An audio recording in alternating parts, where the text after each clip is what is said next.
ko sa Diyos. Bakit naman gano'n? Bakit puro ako? Una kinuha mo anak ko, kinulong mo tatay ko. Okay lang, bigyan mo ako ng cancer, pero pati ba naman ang nanay ko, pupuno mo? Hindi ko alam kung anong gagawin ko. Yun ang mga pagkakataon, marirealize ko na buhay ng tao anytime. Manager! Doritos na pe! Kailangan maging malakas ka pa rin. Mami, ipinapakako ko sa inyo, hindi ako tumigil sa pag-ibig ko sa bayan. Papaulit ko po ang mga aral na ituturo sa akin. Sisikapin ko na palagi maging mabuting tao. Mahal na mahal kita. Sana lagi ka na mapakita sa akin.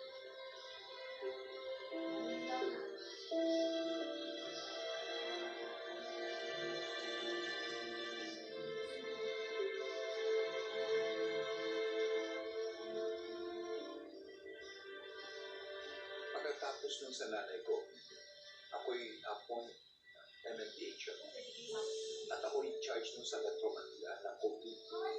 At hindi ko makakalimutan yung Delta virus. Alam kong parating na nun. Inunahan namin. Nag-lockdown kami, tsaka ko lang nireport sa IATF. I have to make that announcement. Isa sa pinakamagandang ginawa namin ay yung tinatawag na Will Back as One. Ibig sabihin, yung bakuna namin, share namin within Metro Manila sa mga kapitbahay namin. Talagang united, kaya pinita ko sa mga neighbors na nandun ng Kalakang Maynila at yung mga NGOs na tumulong sa amin. Pero ang dala ko noon ang nanay ko eh. Isipin mo, iikot ka araw-araw lang sa kali ka. Pwede ka magkasakit. Pero wala akong pakialam.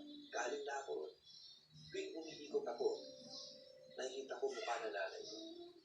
Yung mga dapat natin isapa sa mukha. Nag-inspirasyon ko nanay ko.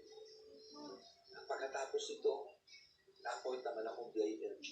At DILG nasusupervise ang lahat ng gobernador, mayor, hanggang barangay captain LG. Interior, Peace and Order, Public Safety.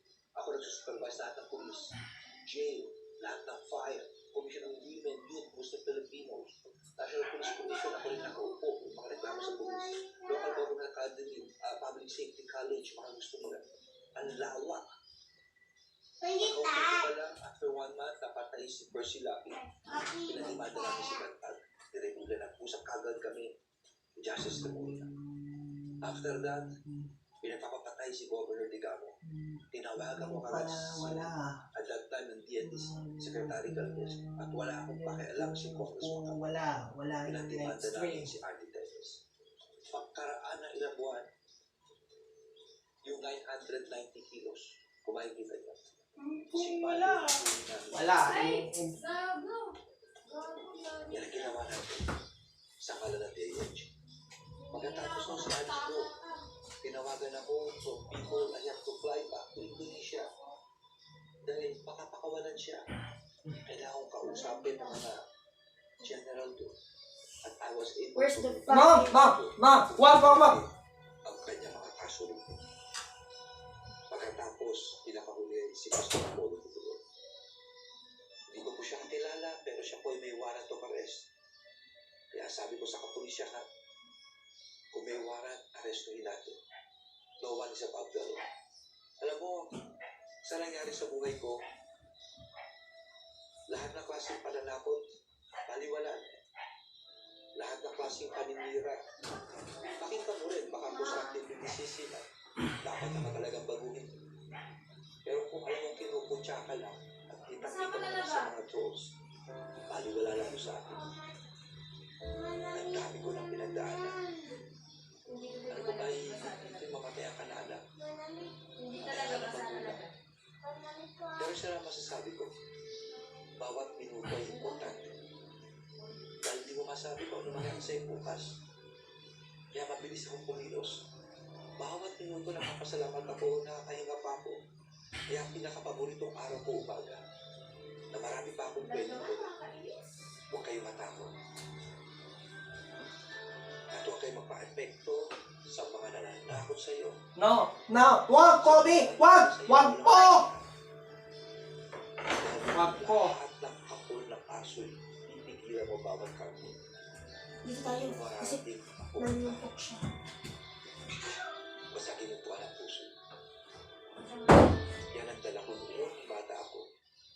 At lalo na ngayong tumanda. Yan ang buhay. Oo, anak.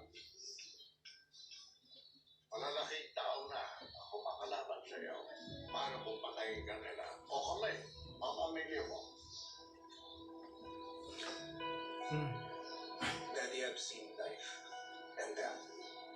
I will never be afraid to raise my voice against injustice, hate, and evil. Kayo na mismo nagsabi sa akin, public service is It's not a job. It's a high calling.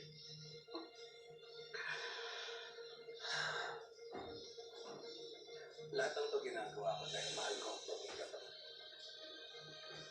Mahal ko ang kapitbahay. Yung pagpagiti.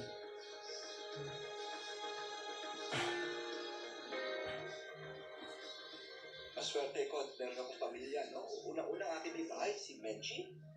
Tapos ang aking bunso, Celine, halika, Celine. And then si Shobin ay nandito rin. At yung aking golfer din, dalawang golfers ito, ha? Pagkatapos si Corinne, from sa Miss Universe naman, kasal din, no? And of course, si Charisse, ang aking panganay kakabalyara, at si Benji, ang aking only boy, may dala ng pangalan na. Yan. Alam nyo, ito ang support group ko. At ako'y sa mga nanonood, importante pamilya. Kung masaya, nandiyan. At kung may problema ka, support group, adyan parating pamilya. Huwag nyo kakalimutan. At sa mga nakikinig, importante, bigyan yung panahon ang inyong mga bagulan. Natin alam kung buhay na tao, importante ang panguna. Tandaan nyo ito, walang taong habang buhay mabubuhay. Na tayo may kanya-kanya panahon in God's time. So life should be short, should be beautiful, it must be maganda. Ang buhay ay maikli. Pero para talaga maging maganda ito, it should be meaningful. Dapat may kapuluhan. At magagawa lamang natin yun, hindi lamang sa pagmamahalan ng pamilya,